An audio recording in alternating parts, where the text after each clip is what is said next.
Welcome to the Inspired Podcast. I'm your host, Andrea De La Cerda, and each week I'm bringing you insightful discussions and news about changes in the landscape of education and entrepreneurship.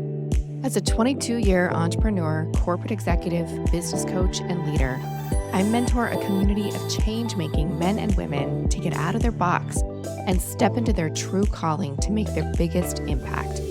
I believe that increasing conflict in the world today is a sign of the need for systemic change and a call for authentic feminine power and passion to make that happen. The concept that I want to talk about today and I've been thinking a lot about is spiritual alignment. And it's one that was recently introduced to me the hard way, in fact. I've shared bits of my story here on this podcast in earlier episodes, but the last several years have forced me to confront head-on the life I had built over decades. And if I'm being honest, it wasn't a life that reflected who I truly was or I wanted to be. It was really a life constructed from one request after another, expectations placed on me by others, layer by layer. From my career choices to how I spent my time and energy, everything seemed like it was designed to fulfill someone else's vision of what I should be and not my own. How many women, mothers, wives, and even men can relate to this?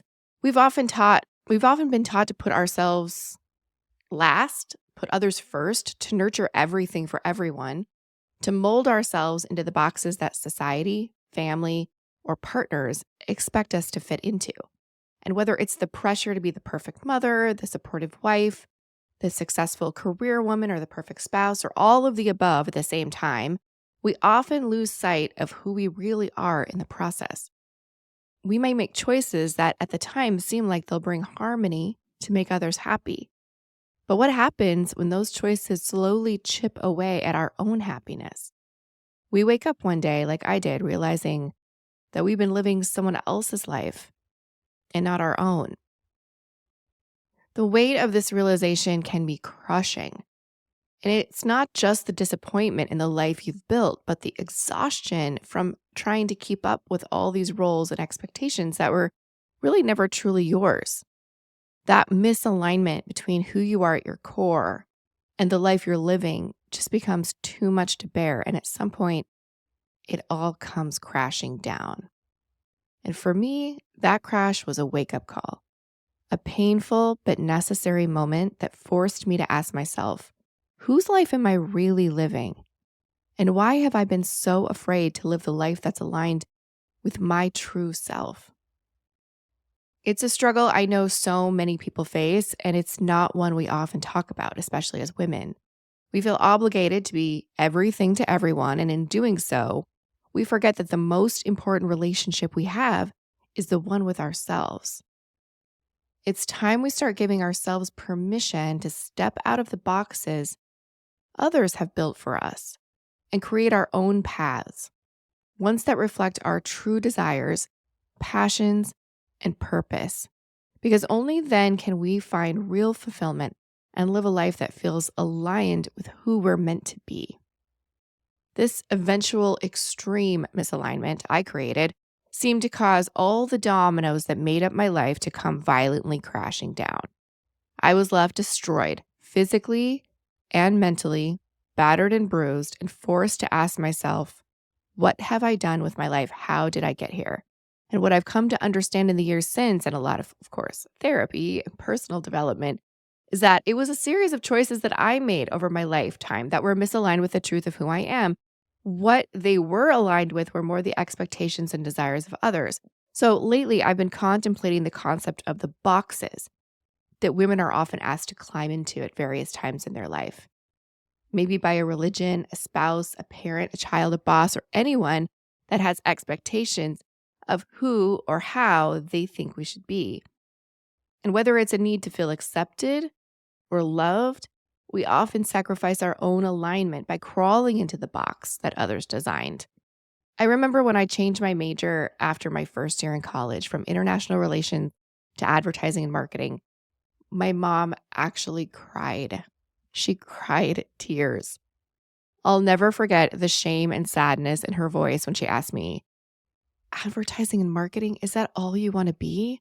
a professional liar, which caught me a bit off guard at first. But then that's my mom for you. Just when I reach out for validation, celebration, and support, sometimes I get another message.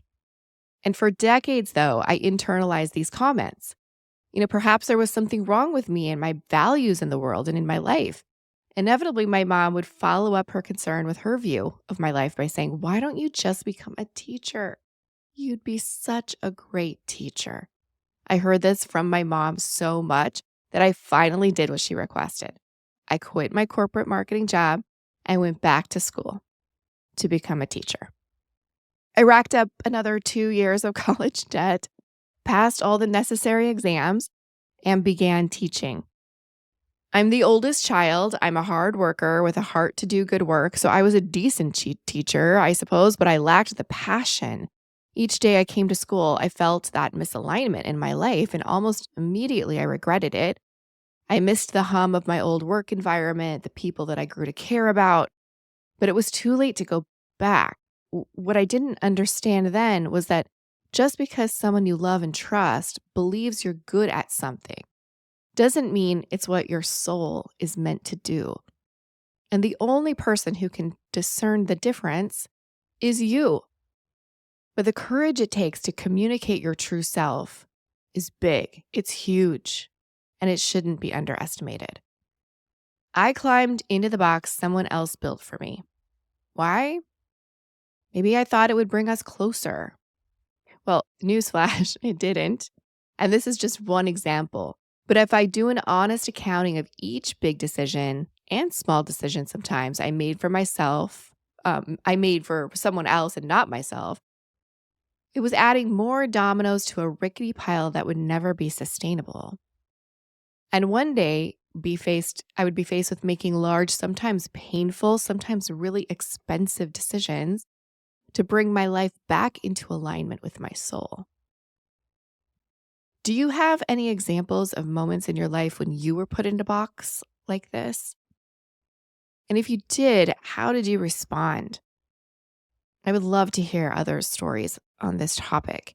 I really hope my story has sparked some reflection in you today. If you've ever found yourself stepping into a box someone else designed for you, whether it's a career path, a relationship, or a role in life, know that you're not alone, and more importantly, that it's never too late to step out of that box and reclaim your true alignment.